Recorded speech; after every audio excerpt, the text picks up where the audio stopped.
ከመላእክት ጋር በደስታ የምንኖርበት ሌላ ዓለም አለን እኮ። ሄደዋል ወገኖቻችን፣ እኛም እንሄዳለን፣ እንከተላቸዋለን። እንደውም ዛሬ የምናስበው እጅግ እጅግ እጅግ የምንወደው የሚያሳዝነን በእውነት አንድ ልጃችን የቤተ ክርስቲያን እንቁ ልጅ በእውነት እሱ ይስበክ እንጂ እሱ ያስተምር እንጂ እሱ ያሳምረው እንጂ በእውነት ዛሬ ከመካከላችን ተለይቶ እናስበዋለን ዘላለምን። በእውነት እንደ ስሙ ወደ ዘላለማዊው ሕይወት የሄደው ዘላለምን አንረሳው መቼ።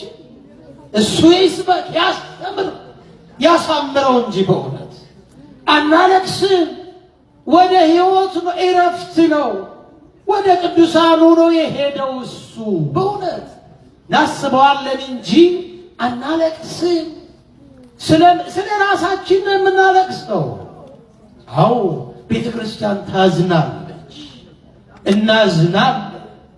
እንዲህ አይነት ልጆች ስታጣ እንቁ የሆኑ ተሸሽጎ የኖረ እዩኝ እዩኝ ሳይ ተደብቆ የኖረ ዘመኑን በሙሉ ወንጌል ሲሰብክ የኖረ ልጅ በእውነት ዛሬ የጻድቁን እረፍት በምናስብበት ቀን የእሱንም እረፍት እናስባለን። ዛሬ በእውነት እግዚአብሔር በቅዱሳኑ አጠገብ ያሳርፈው፣ በቅዱሳን አጠገብ ያሳርፈው።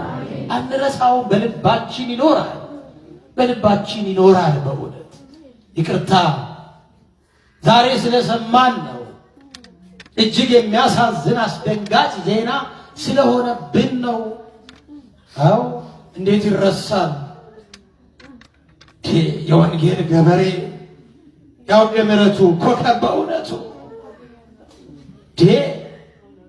ይናገረው ያስተምረው እንጂ እሱ በእውነት እያበጠረ እያሳመረ እየፈተፈተ የሚያጎርስ ስለ ብዙዎች ቅዱሳን እሱ ሲናገር ኖሯል። ስለ እሱ አሁን ማን ይናገራል? እንዴት እንናገረዋል? እሱ ወደ እረፍት ሄደ። ለራሳችን እናልቅስ፣ እኛ ስለ ራሳችን እናልቅስ፣ ስለ ራሳችን እናንባ። የጎደለብን እኛ፣ የቀረብን እኛ፣ ወንጌል የቀረብ እሱ በቃል ብቻ ሳይሆን በሕይወትም አስተምረው ነው ያለፈው። አይገርማችሁ? በሕይወትም የሚያስተምረውን ኖሮ ነው ያለፈው። እንኑር፣ እኛ እንነሳ፣ እንንቃ። ከተኛንበት አልጋ ተነስተን አልጋችንን ተሸክመን እንጓዝ ወገኖቼ።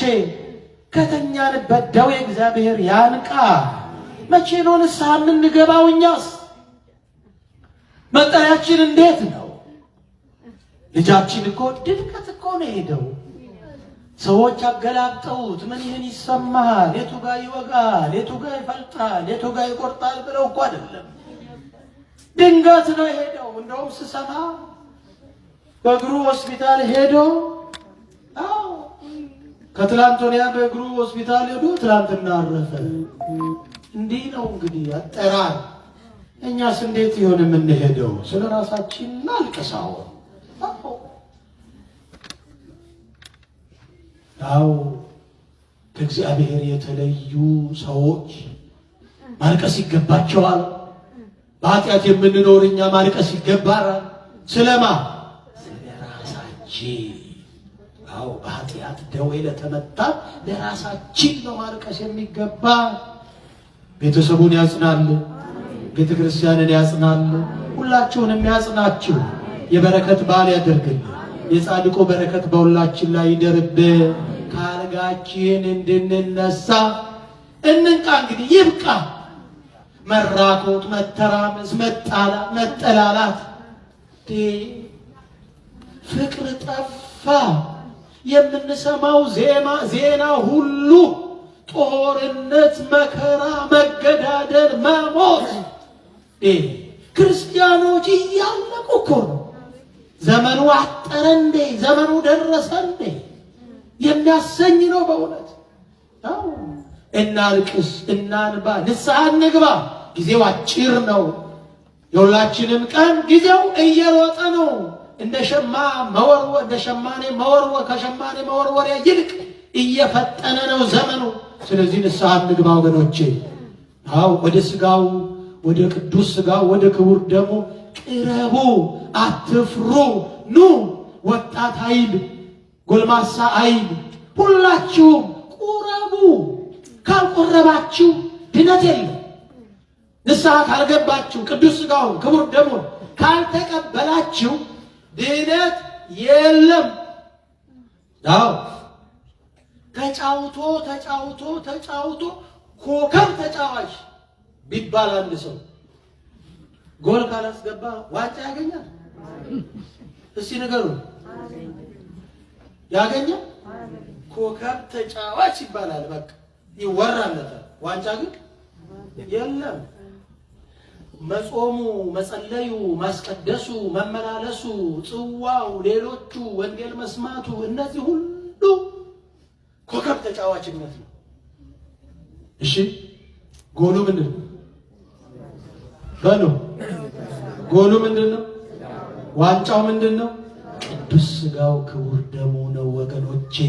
እስካሁን ስንቴ ሜዳ ውስጥ ሮጣችሁ፣ በቃ ደግሞ ወደ ጎል ተጠጉ።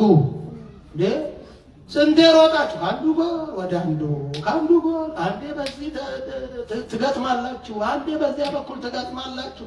ጨዋታ እንዲሁ መሄድ፣ መመለስ፣ መሮጥ፣ ጠጋ ወደ ጎል። እሺ እሺ በሉ። እግዚአብሔር እሺ በላችሁ። ንስሐ ግቡ፣ ቁረቡ። የበረከት ባል ያደርገልን። አስረዘምኩባችሁ።